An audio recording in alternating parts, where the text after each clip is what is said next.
Halo Tribuners, Tribunon Fokus kembali menjumpai Anda bersama saya Tini Aufsin. Tingkat kepuasan publik terhadap 100 hari kinerja pemerintahan Presiden Prabowo Subianto dan Wakil Presiden Gibran Rakabuming Raka sangat tinggi. Bahkan tingkat kepuasan tersebut ini melebihi era Presiden ke-7 Joko Widodo. Berdasarkan survei Litbang Kompas, tingkat kepuasan terhadap pemerintahan Prabowo mencapai 80,9%, sementara pemerintahan Jokowi ini mencapai 65,1%. Apa saja kemudian yang menjadi faktornya dan tantangan apa yang harus dilalui Prabowo setelah ini? Kita akan membahasnya bersama pengamat politik Citra Institut Bang Efriza yang sudah bergabung dengan kami melalui sambungan Zoom. Halo, apa kabar Bang Efriza? Alhamdulillah baik kabarnya Mbak. Dan terima kasih untuk Tribun Non Fokus dan Tribun News. Baik, Alhamdulillah ini sehat juga ya Bang ya. Ini Bang Efriza ini sebagai pengantar, kemudian bagaimana Bang Efriza menilai 100 hari kinerja pemerintahan Prabowo Gibran begitu Bang? Iya, berbicara 100 hari pemerintahan Pak Prabowo itu tepatnya di 28 Januari 2025. Dan patut diapresiasi oleh Prabowo bahwa kebijakannya mendapatkan kepuasan masyarakat yang begitu besar, yaitu 80%. Yang Ya, tentu melebihi periode pertama Pak Jokowi di awal pemerintahannya, periode kedua di awal pemerintahan Pak Jokowi yang hanya 75 dari periode awalnya 60%. Dan artinya masyarakat ini mendapatkan kepuasan yang begitu besar. Sisi kepuasan masyarakat ini juga ditopang dengan tingkat kepercayaan dari masyarakat yang juga begitu besar. Tingkat kepercayaan dari masyarakat ini dari kepuasan 80, tingkat kepercayaannya menyentuh 85%. Tingkat ya, kepercayaan ini secara real saja misalnya kita bandingkan dengan awal percayanya masyarakat itu 84. Dan ini artinya ada kenaikan. Dan saya mengambil angka 85 saja ke 84, sebelumnya itu sudah naik 1%. ya. Dan ini adalah suatu hal yang sangat menarik. Yang Oke, sisi baik. berikutnya Mm-mm. yang ingin saya menjadi catatan, apakah dengan kepuasan ini bisa membuat pemerintahan ini dapat dikatakan efektif? Saya rasa untuk 100 hari bisa dikatakan efektif. Tapi ke depannya tantangannya pasti berbeda. Dan yang efektif sekarang ini adalah juga untuk membuka ini masih di kalangan ekonomi rendah, pendidikan rendah. Bagaimana dengan ekonomi tinggi, dengan pendidikan tinggi? Prabowo mendapatkan tingkat ketidakpuasan lebih tinggi. Begitu juga, ada catatan menarik soal partai. PKS lebih tinggi ketidakpuasan terhadap Prabowo. Berikutnya, ada di urutan ke-6 Partai Gerindra yang sekitar 13% tidak puas terhadap pemerintahan dari Prabowo-nya sendiri atau Ya, pimpinannya atau ketua umumnya. Dan ini artinya catatan-catatan pembuka yang suka tidak suka dalam isu politik. Prabowo masih menghadapi dilema yang sangat besar dan masih menghadapi permasalahan menteri-menterinya yang juga mendapatkan sorotan tajam. Yang terbaru adalah Mendikbud Ristek yang kita tahu mendapatkan sorotan karena dari komunikasi politiknya atau sifat temperamennya dan beberapa menteri-menteri lainnya. Dan ini adalah pembukanya Mbak Tini. ya. Apakah kemudian berita terbaru ini soal Menteri Prabowo juga akan menurunkan tingkat kepercayaan publik begitu kepada pemerintahan Prabowo Gibran, Bang? Iya, jelas bahwa menteri-menterinya Prabowo Hmm. ini adalah menteri-menteri yang secara real ini akan menjadi tantangan bagi Prabowo karena kabinet Prabowo adalah kabinet yang begitu besar, ada 14 sekitar 14 kementerian baru, sekitar banyak atau kurang lebih di atas 5 orang itu adalah yang penuh dengan kontroversi, baik dari Yusril, Ignasi Pigai, kemudian ada Yandri, kemudian ada Putusan kasus yang Presiden baru, kemarin. dan kemudian adalah staf khusus Presiden. Dan ini menjadi sorotan nantinya bagi masyarakat, sorotan bagaimana kinerja Presiden Prabowo. Karena Prabowo adalah mengkonsolidasi kerjanya ke dalam dan memajukan programnya agar berhasil. Sementara yang turun ke masyarakat adalah wapresnya Gibran. Jadi nanti kinerja menterinya ini akan secara real tersorot dengan Prabowo karena ada janji atau ada ucapan dari Pak Hasim bahwa Prabowo akan melakukan evaluasi selama 6 bulan dan akan melakukan reshuffle.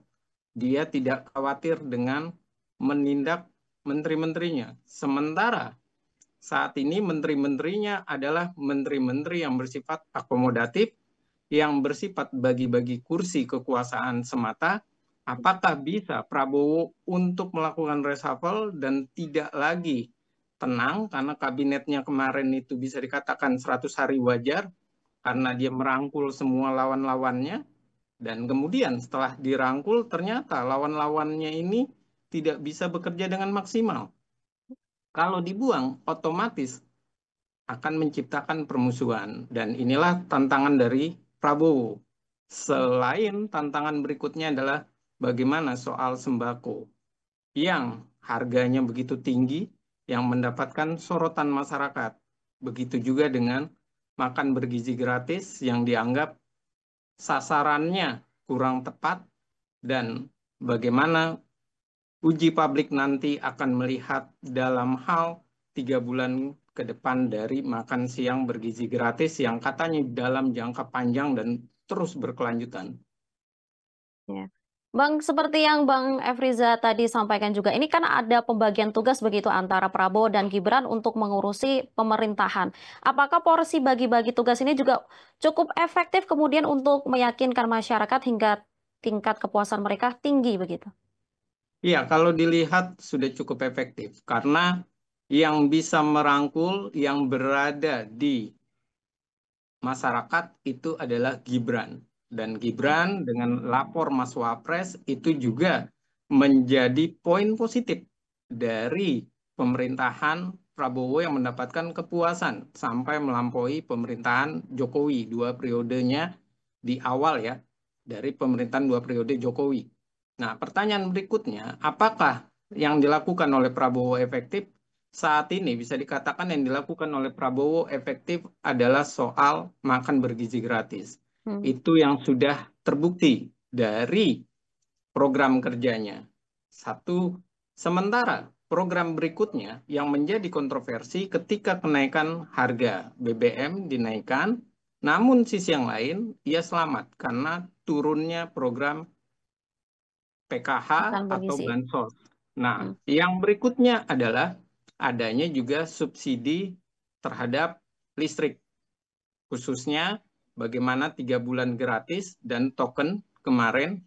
Namun, yang menjadi masalah ini akan ada banyak. Pertama adalah soal BPJS yang mulai terlihat sekali bahwa Pak Prabowo sudah terlihat ngos-ngosannya, menterinya sampai menyatakan bahwa tidak semua bisa di-cover, bahkan iuran menjadi masalah.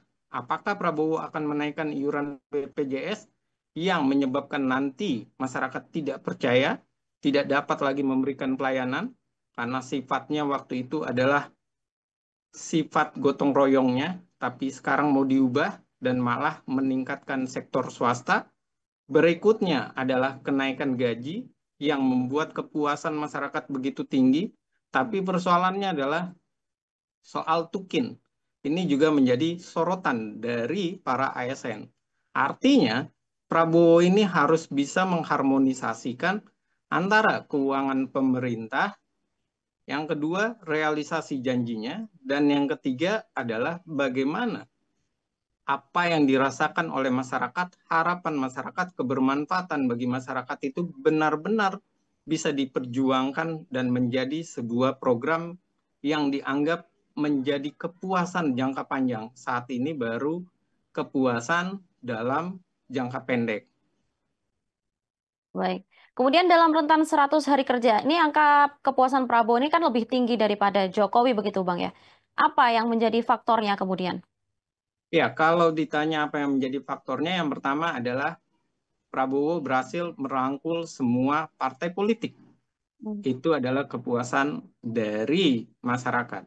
Yang kedua adalah berbagai program yang langsung bisa dirasakan oleh masyarakat. Pertama, soal listrik, itu dirasakan oleh masyarakat. Yang kedua, yang baru ini makan bergizi gratis. Yang ketiga adalah soal bagaimana ia memberikan berbagai kenaikan gaji, dan itu bisa dilakukan. Kemudian ada P3K, ada bagaimana penurunan biaya haji, kemudian juga ada memang langkah-langkah yang tetap dilakukan, yaitu PKH, bansos yang dapat dirasakan oleh masyarakat. Tapi kembali lagi, itu dalam jangka pendek. Artinya, Prabowo tahu bahwa menuju 100 hari harus ada, kalau bahasa sarkasnya, harus ada minyak angin ataupun minyak kayu putih yang diberikan kepada masyarakat atau tolak angin supaya masyarakat itu merasakan nyaman dulu kepada pemerintah. Tapi jangka panjangnya belum tentu karena kenaikan harga sekarang. Bagaimana sembako tidak bisa dikontrol oleh Pak Prabowo. Bagaimana soal minyak goreng, harga sudah tembus 40.000. Soal cabai sudah tembus 140.000 per kilo. Belum lagi soal bagaimana PHK sudah banyak di mana-mana. Belum HPP beras yang tidak sesuai dengan apa yang dirasakan. Dan berikutnya bagaimana pola penanganan kasus hukum yang terlihat sekali kasus hukum juga banyak persoalan. Kita bisa melihat kasus hukum yang melibatkan suaminya yang sampai sekitar 200 ataupun 200 triliun, Triliun. dan itu yang kita tahu, yang Ya. hanya dihukum 6,5 tahun. Dan permasalahannya, hal-hal ini pasti akan menjadi catatan sendiri bagi Prabowo, bagi Presiden. Karena apa? Itu menyangkut keadilan jangka panjang, menyangkut kesejahteraan jangka panjang, menyangkut kehidupan masyarakat jangka panjang. Apalagi kalau BPJS, nantinya masyarakat diharuskan dua, punya BPJS dan punya jaminan kesehatan swasta. Ini membebani masyarakat, dan saya rasa ini yang perlu dipikirkan oleh Prabowo. Saat ini Prabowo sudah berhasil memberikan resep jangka pendek, tapi jangka panjang belum tentu. Karena makan bergizi gratis kita bisa lihat persoalannya adalah iurannya dari mana. Persoalan makan gizi gratis menjadi sebuah polemik adalah pengawasannya seperti apa, evaluasinya seperti apa. Dan banyak di daerah-daerah yang tidak tepat sasaran. Contoh, banyak yang mempertanyakan kenapa anak SMA makan bergizi gratisnya lebih lezat, lebih enak dibandingkan dengan anak SD. SD. Padahal kebutuhan stunting, mengatasi stunting itu lebih kuat kepada anak SD, bukan kepada anak SMA. Sisi Karena yang lain. kecil begitu ya Bang? Nah, iya, dalam hal ini bagaimana bentuk porsi makanannya atau cakupan serat energinya yang didapatkannya dan prioritasnya. Kalau mau berbicara prioritas mengatasi stunting, semestinya yang mendapatkan itu, yang mendapatkan lebih enak, lebih tepat adalah dari anak PAUD sampai tingkat SMP misalnya, ketimbang SMA. SMA misalnya, banyak yang dipertanyakan, kenapa SMA dapat susu, anak SD Ya. tidak? Kenapa SMA dapat ayam, sementara anak SD tidak? Dan persoalan-persoalan ini adalah catatan-catatan tersendiri nantinya yang melihat bahwa program makan bergizi gratis ini kurang sasarannya, kurang tepat bagaimana mengatasi stuntingnya. Jangan-jangan bukan makan bergizi gratis, tapi masalah buat program pemerintah, singkatan terbarunya nanti. Ya. Jadi meskipun eh, terlihat baik, tapi masih harus ada banyak yang dievaluasi begitu ya, Bang ya, untuk Harus. menjalankannya. Ya. Baik, ini secara politis kemudian pemilih PKS dan PDIP begitu menjadi pihak yang paling tidak puas begitu dengan kinerja Prabowo Gibran. Kalau dari pandangan Bang Efriza sendiri, mengapa kemudian mereka paling tidak puas? Apakah karena mereka menjadi oposisi begitu? Iya, kalau PKS 50% menyatakan tidak puas terhadap partainya ataupun hubungan PKS dengan Gerindra maupun dengan Prabowo jelas. Karena PKS sangat beririsan dengan Anies Baswedan. Itu yang pertama.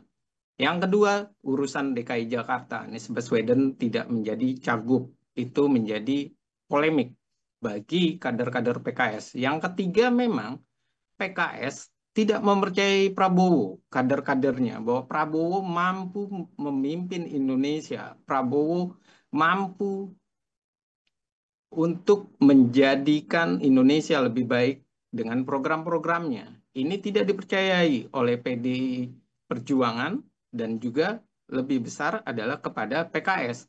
Dan sisi yang lain, kader PKS yang masuk di pemerintahan itu bukan elitnya, tapi Hmm. profesional yang dekat dengan PKS. Sedangkan PDI Perjuangan sangat jelas bahwa mereka di akar rumputnya tidak mau PDI Perjuangan itu masuk di pemerintahan.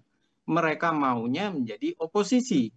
Tapi di kalangan elitnya, kalau menjadi oposisi, mereka akan dalam bahasa sarkasnya akan tidak punya uang, bokeh. Dan mereka tentu juga kalah popularitas. Dan berikutnya mereka tidak mau mengalami penurunan suaranya. Dan kedekatan Megawati inilah yang coba diambil oleh elit-elit PDI Perjuangan. Tapi kalau dilihat secara real, ini adalah Prabowo berhasil merangkul partainya, tapi tidak berhasil merangkul kadernya. Karena yang bermasalah atau yang tidak merasakan kepuasan kepada kinerjanya pemerintahan itu adalah partai-partai yang awalnya berada di luar pemerintahan. Pertama PKS, kedua PDI Perjuangan, berikutnya adalah ada PKB, Nasdem, Demokrat. Urutannya ini sangat jelas bahwa mereka ini berada di luar sebenarnya.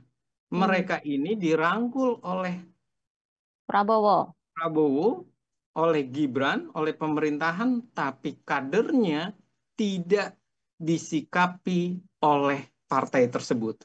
Artinya, nanti ketika misalnya menuju 2029, bisa jadi mereka ini adalah orang-orang ataupun kadernya menjadi membalelo kepada pemerintah. Bisa jadi mereka lah yang menjadi oposan nantinya. Apalagi presidensial threshold sudah dihapuskan. Dan ini bisa menjadi catatan tersendiri oleh Prabowo. Bagaimana mereka menyikapinya? Kalau mereka diresapel, anggota-anggota dari partai ini otomatis sangat terlihat bahwa mereka nanti akan menunjukkan sikap berseberangan, sikap tidak menyenangi Prabowo kembali, ataupun menyatakan bahwa mereka mendukung pemerintah tapi menjadi mitra strategis. Dan ini adalah catatan yang harus disikapi oleh pemerintahan Prabowo. Hmm. Baik. Tapi salah satu yang menyatakan tidak kepuasan kepada Prabowo itu adalah Gerindra juga. Padahal ini Prabowo kan ketua Gerindra begitu ya, Bang. Kemudian apa yang menjadi faktor mereka tidak puas begitu dengan kinerja Prabowo Gibran? Ya, yang menyebabkan mereka tidak puas dengan kinerjanya Prabowo ada soal politik bagaimana soal presidensial threshold yang tiba-tiba dihapuskan. Mereka merasa bahwa satu sisi Prabowo kecolongan karena ini akan memberatkan Prabowo dan Gerindra ke depannya. Yang kedua adalah bagaimana Prabowo merespon ataupun penyataannya terkait dengan politik yang begitu dramatis, yang berbeda dengan keinginan masyarakat, seperti misalnya pilkada ingin dihapuskan, dan ini menjadi polemik. Kemudian soal hukum, itu juga menjadi polemik. Yang soal hukum dengan 6,5 tahun, Tahun. nah, ini adalah polemik dan berikutnya adalah soal bagaimana mereka merasa juga dalam hal politik Gerindra ini kurang di dalam anggota kabinetnya. Kurang dan banyak orang-orang profesional yang ditarik. Sementara kader Gerindra kurang ditarik. Nah, rata-rata yang ditarik adalah elit-elit yang memang sudah dekat sekali dengan Prabowo. Dan ini artinya ada internal yang mulai menjadi pembicaraan. Mengapa mereka? Dan sisi yang lain, internalnya juga terlihat tidak ada konsolidasi atau soliditas yang dilakukan oleh Prabowo. Karena mereka mempertanyakan, mengapa kebijakan Prabowo kok seperti ini? Kok Prabowo kurang ketegasannya? Dan ini artinya mereka mulai mensikapi apa yang dilakukan oleh Prabowo. Sisi selain politik adalah sisi kemanusiaan dan sisi dirinya secara personal. Ekonomi mereka juga dinyatakan bahwa mereka juga menyatakan dalam diri mereka pribadi kenapa mereka malah kehidupannya tidak lebih baik di tangan Prabowo menuju 100 hari. Gelombang PHK begitu tinggi, harga sembako begitu tinggi, dan bagaimana kebijakan-kebijakan pemerintah yang terkesan mengabaikan kehidupan masyarakat. Bansos pun sasarannya tidaklah tepat dan tidak diperluas, tidak diperbarui pula upaya bansos. Artinya, Prabowo dianggap kurang benar-benar memahami masyarakat. Sisi berikutnya, mereka juga cemas. Karena apa? Karena Prabowo tidak terjun langsung berhadapan dengan masyarakat. Yang terjun langsung berhadapan dengan masyarakat adalah Gibran. wapresnya, Hmm. Gibran. Sedangkan Prabowo adalah mengkonsolidasi janji, melakukan rapat, dan menghadiri berbagai pertemuan-pertemuan pidato. Nah, persoalannya di sana. Ketika ia pidato, komentar politiknya seringkali Prabowo sangat liar, sangat dalam tanda kutip liarnya, itu berbeda dengan keinginan dari publik, berbeda Ya. dengan apa yang harus direspon dia untuk publik dan itu begitu terlihat sekali dan hal-hal inilah yang semestinya menjadi catatan Pak Prabowo. Pak Prabowo berhasil, saya rasa kemarin itu lebih karena banyak bantuan dari Pak Sufmi Dasko. Karena Hmm. Dasko menyatakan langsung menelpon Pak Prabowo misalnya, kemudian ia juga soal PPN, ia juga menyatakan ataupun memberikan tanggapan DPR, dan artinya ini dalam soal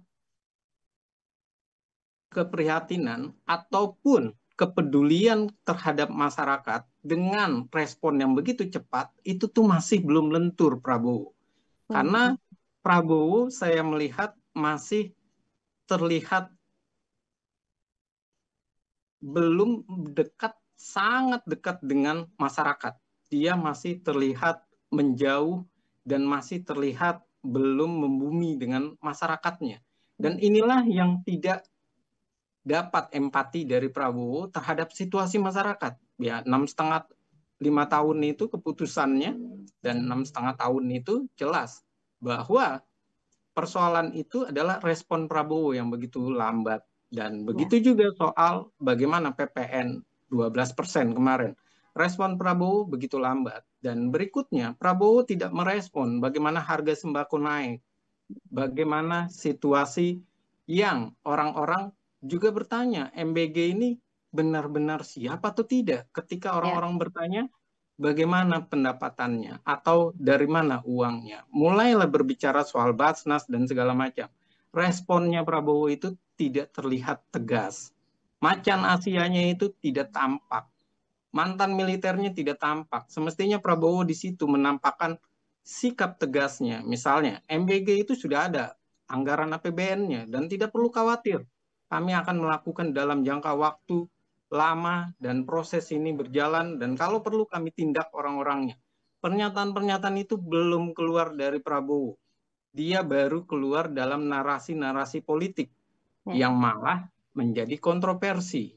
Nah, ini catatan yang saya rasa dirasakan juga oleh kader-kader Gerindra. Bagaimana Prabowo terlalu asik menjadi ketua umum, tapi belum kuat sebagai presiden untuk rakyatnya. Ya. Berarti Prabowo tinggal ditunggu ketegasan untuk merespon hal-hal yang harusnya segera diatasi begitu di lapangan begitu ya Bang Efriza. Bang ini juga Iya, PDIP ini kan kemarin juga ikut merespon soal kepuasan Prabowo yang tinggi begitu. Mereka kemudian mewanti-wanti agar si presiden mewaspadai cawe-cawe Jokowi karena bisa mempengaruhi kepuasan begitu. Tapi di satu sisi ini Bang, isu keberlanjutan Jokowi yang kemudian dibawa Prabowo menjadi salah satu faktor tingginya kepuasan. Kemudian bagaimana Bang Efriza menilai ini? iya. Kalau melihat antara Prabowo, kepuasan Prabowo, PDI Perjuangan, dan Jokowi, saya lihat saat ini kedua-duanya harus dibedakan sangat jauh. Tidak bisa didudukan dalam porsi yang sama. Karena PDI Perjuangan ketika bicara soal Jokowi, tidak lagi berbicara bahwa Jokowi adalah bekas kadernya, tidak lagi berbicara bahwa Jokowi itu bagaimanapun programnya itu lebih baik dan dilanjutkan oleh Pak Prabowo. Tanda itu tidak ada penghormatannya, tanda terima kasihnya tidak ada. Maka wajar kalau PDI Perjuangan perolehan suaranya turun sangat drastis dan di pilkada banyak mengalami kekalahan. Itu karena faktor mereka tidak menghargai kadernya sendiri walaupun punya potensi besar dan sudah berjasa. Itu yang pertama. Yang kedua, pernyataan dari PDI Perjuangan tentu saja satu sisi PDI Perjuangan ini tidak ingin kesempatan PDI Perjuangan untuk masuk di Prabowo ini tertutup.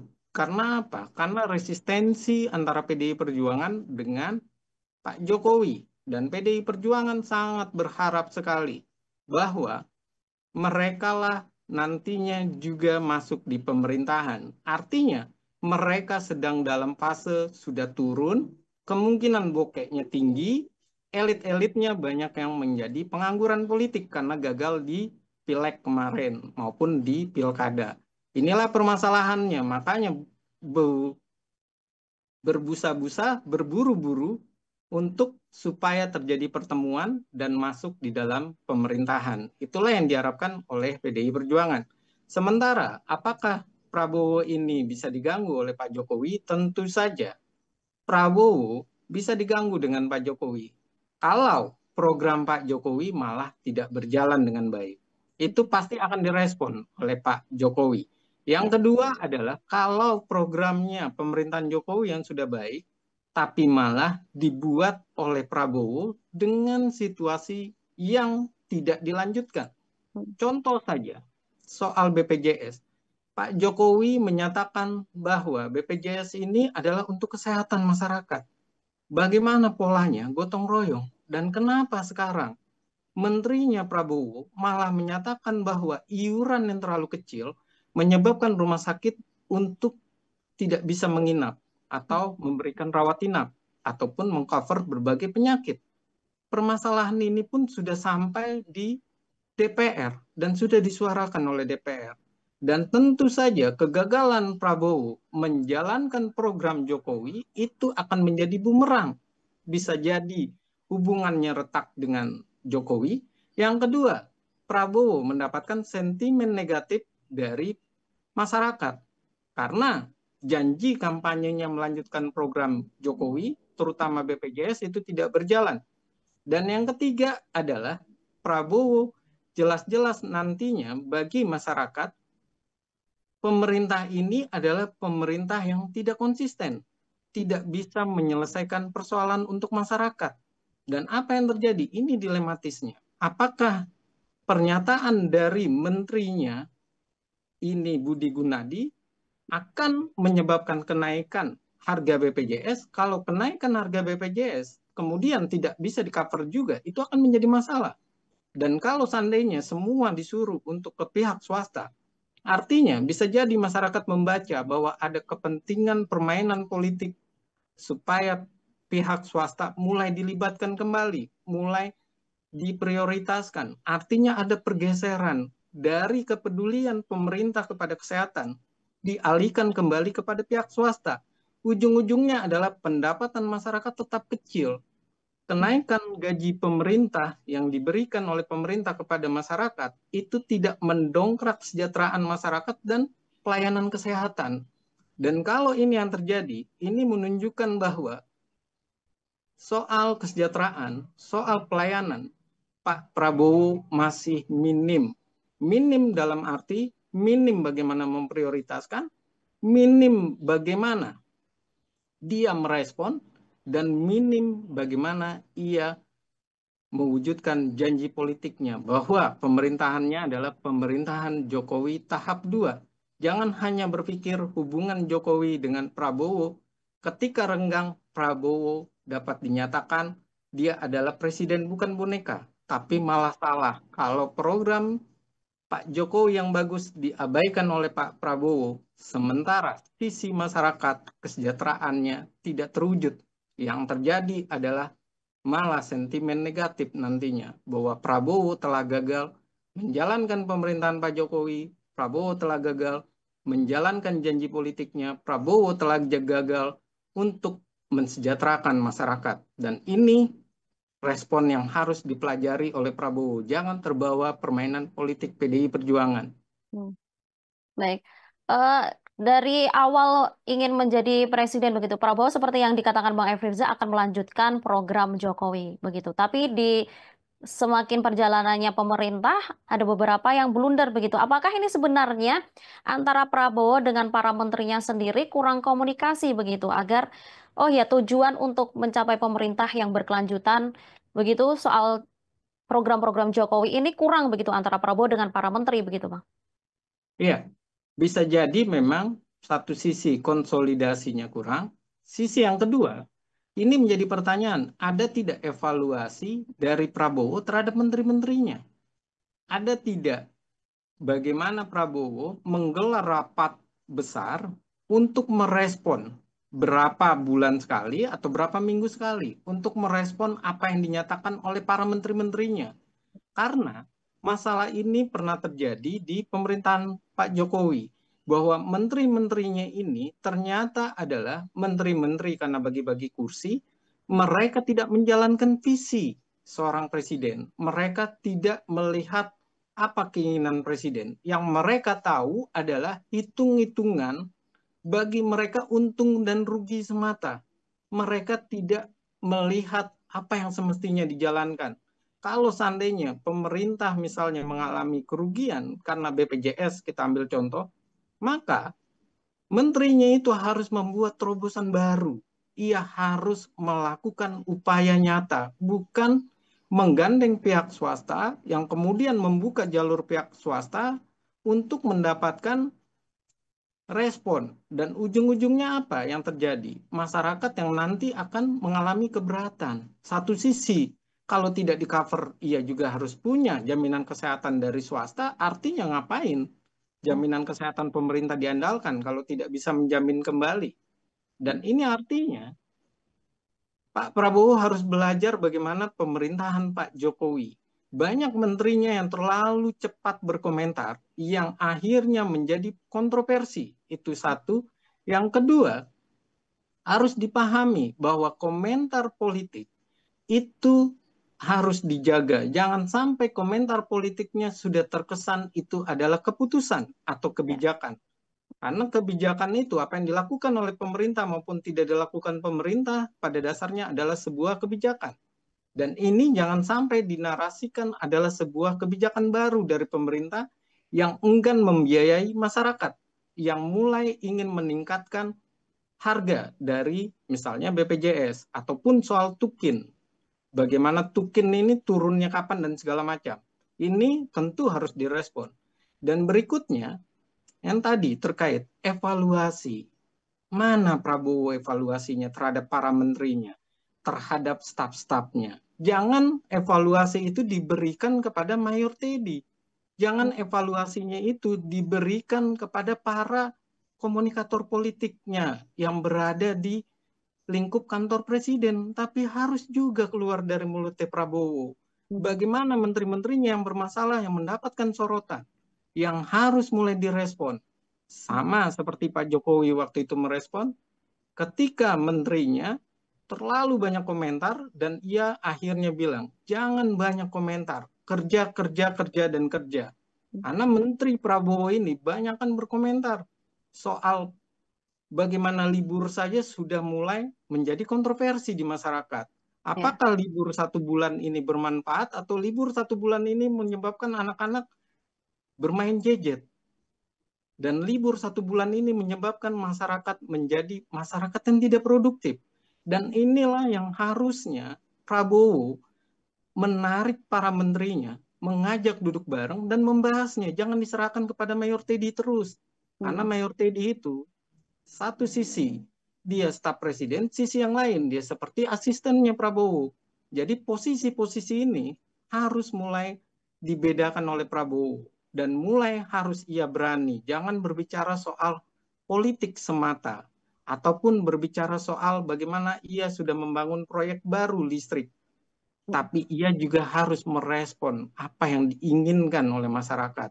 Dan ia harus menjawab dengan apa yang semestinya pemerintah lakukan dan juga mencontohkan bagaimana pemerintah membahas di dalam forum kabinet dan itu perlu. Baik.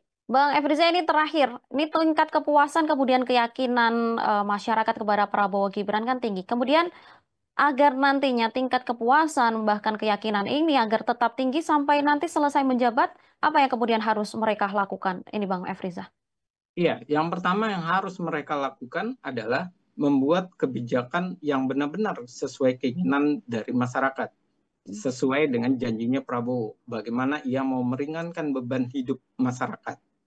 Yang kedua, ia harus perhatikan tingkat kepuasannya tinggi, tapi kesejahteraan masyarakat itu masih nomor 2. Pak Prabowo masih tinggi dalam tingkat keamanan saja, politik dan keamanan. Dalam hal ini tentu keamanan, Pak Prabowo diyakini bisa memberikan keamanan karena suka tidak suka, kalau kita membicarakan perbedaan antara sipil dan militer, memang mantan militer itu selalu dianggap berhasil menciptakan keamanan ketimbang politisi sipil yang menjadi presiden. Dan ini sudah terbukti. SBY, Prabowo pasti lebih bisa menciptakan keamanan.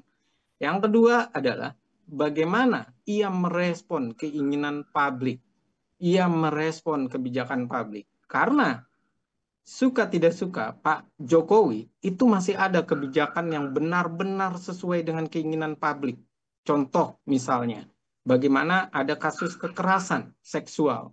Dan kemudian Pak Jokowi menghadirkan sebuah kebijakan tentang hukum kebiri. Dan itu adalah karena situasi masyarakat.